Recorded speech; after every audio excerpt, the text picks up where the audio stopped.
हमारे गोकुल में एक माताजी रहती थी। मुझे एक छोटी सी लीला याद आई, फिर रुक्मणी मंगल तक जल्दी हम बस पहुंच गए हैं।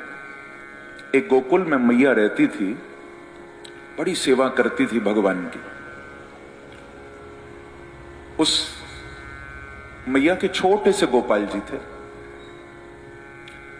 वृद्धावस्था थी। पहले तो खूब सेवा करी। ये गोसाई विट्ठल नाथ जी की शिष्य थी।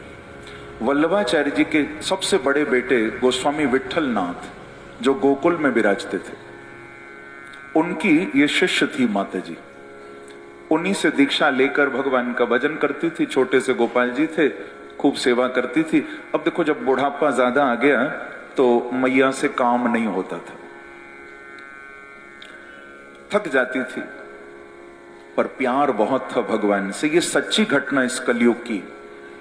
जब मैया काम नहीं कर पाई, एक दिन सेवा ठीक से नहीं हो पाई, तो बंधुओं सच बताऊं आपको, विग्रह में से साक्षात ठाकुर जी प्रकट होकर आ गए और बोले, मैया तेने मेरी इतनी सेवा करी है, आज मैं तो को वचन दूं कि आज के बाद तू मेरी सेवा नहीं करेगी, तू बैठ के मेरा भजन कर, आज ते मैं तेरी सेवा करूंगा मैया। ये इसी कलयुग की सच्ची घटना हमारे ब्रज की। और ठाकुर जी नित्य उस मैया की सेवा करते। महाराज एक काम मैया को नहीं करना पड़ता। भगवान कहते तू माला लेके बैठ जा, बस भजन कर। वो भजन करती थी। ठाकुर जी यमुना से पानी भर के लाते, ठाकुर जी घर की सफाई करते, पूरी कुटिया साफ करते, सब काम भगवान करते। ध्यान से सुनना। एक बार उस माता जी का ना कोई दूर का रिश्तेदार, महाराज कोई वृंदावन, गोकुल, मथुरा, वो दर्शन करने ब्रज में आया। दूर का रिश्तेदार। वो पता चला कि हमारे गांव की कोई माता जी यहां रहती हैं गोकुल में, तो चलो मिलते चलें। वो मैया से मिलने पहुंच गया। जैसे ही मिलने गया तो बैठे, बातचीत हुई। उस मैया के मुंह से क्या निकल गया? माता जी ने कहा कि देखो, तुम लोग तो मुझे बिल्कुल ही भूल गए। अरे कभी हालचाल लेने भी नहीं आते। अरे ये तो सोचा करो, कभी तुम लोगों के सिवा मेरा है कौन दुनिया में। जैसे कोई रिश्ते नातेदार आ जाए, हम बात करते ना, तो मैया के मुख से बात ही बात में निकल गया कि तुम लोग कभी मेरी खबर नहीं लेते। अरे मैं अकेले यहां गोकुल में रहती हूं, तुम लोगों के सिवा मेरा है कौन। बस महाराज, जो उस मैया ने ये कहा ना, ठाकुर जी ने लीला करनी बंद कर दी। अब वो रिश्तेदार तो मिल मिला के चला गया। अब मैया आवाज लगाए, लाल जी मटकी में पानी समाप्त है गया, एक जल ले आओ। पर अब लाल जी बोले ही नहीं। अरे लाल जी ये काम कर दो मेरो, लाल जी बोले ही नहीं। सुबह से शाम हो गई, भगवान बात नहीं करते, कोई लीला नहीं। मैया इतनी परेशान, इतनी परेशान, तुरंत गोपाल जी गोद में उठाए और अपने गुरु विट्ठल नाथ जी के पास पहुंच गए। ले जाकर अपने ठाकुर जी गोसाई जी की गोद में दिए। बोले, गुरुदेव मेरे लाला मुंह से रूठ गए, मेरे लाला मुंह से रूठ गए। विट्ठल नाथ जी बोले, कहां बात है गई मैया, कैसे रूठ गए? बोले, पता ही ना है, आज सुबह ते मुझे बात नहीं करें, नहीं तो रोज लीला करते हैं, रोज बात करते हैं, आज मुझे एक शब्द ना बोले सुबह ते। गोपाल जी को गोद में लेकर गोसाई जी ने देखा, सदगुरु तो सब जानते हैं, गोद में लेते ही समझ गए क्या हुआ।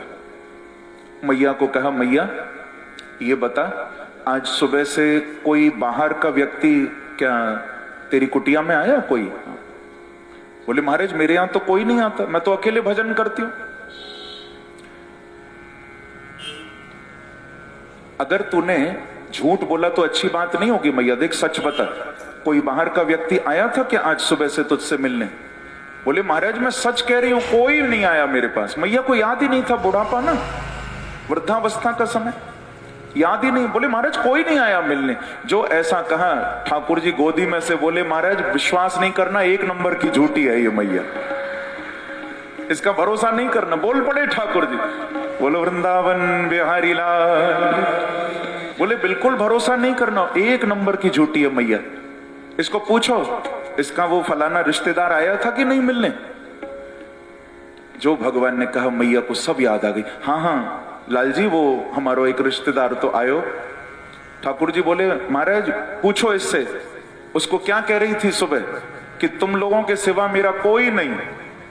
जो ऐसा कहा मैया रोने लगी, बोले हाँ प्रभु मेरे से गलती हो गई, पर मैं दिल से नहीं, मैंने तो ऊपर ऊपर से बोल दिया था।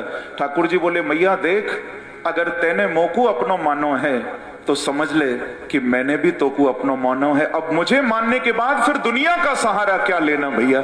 यदि मुझे अपना माना है तो मैं तुम्हारा, फिर मुझे ही अपना मानो, फिर जगत का आश्रय क्या लेना। भैया लगता है देखने में खस्ता हाल है हम, माना बदलते वक्त की बिगड़ी चाल है हम, पर गरीब मत समझना हमें दुनिया वालों, क्योंकि उनके प्रेम की दौलत से माला माल हैं हम। भक्तों के पास तो प्रेम की ही संपत्ति है, प्रेम की ही दौलत है। तो यहां पर भागवत में मेरे प्रभु का नाम पड़ा रणछोर।